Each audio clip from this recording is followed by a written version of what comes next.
ज्याचं मन, मेंदू आणि मनगट मजबूत असतं ना, त्याच्यावर कोणीही विजय मिळवू शकत नाही. ज्याचं मन, मेंदू आणि मनगट मजबूत आहे त्याच्यावर कोणीही विजय मिळवू शकत नाही.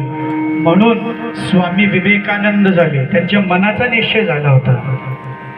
म्हणून तुकाराम महाराज ज्यांच्या मनाचा निश्चय झालेला होता की देवा माझे मन लागो तुझे चरणी, म्हणजे चरणी म्हणजे ते संत त्यांचा निश्चय झाला होता आपल्या मनाचा. आणि परत कोणी आला ऐसा नाही.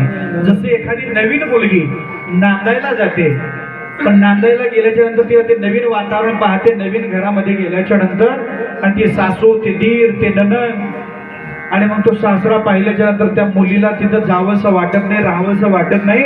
आणि ती मुलगी जसं आपली आईच्या गळ्याला पडून बिलगू बिलगू रडते, आई मला जायचं नाही नांदायला, कारण ते आमचा लांब लांब मिशाचा सासरा, आमची नणंद चहाडी लावते, दीर वाटेल तसा बोलतो, आणि आमचा बुवा गप्प बसतो, मला जायचं नाही.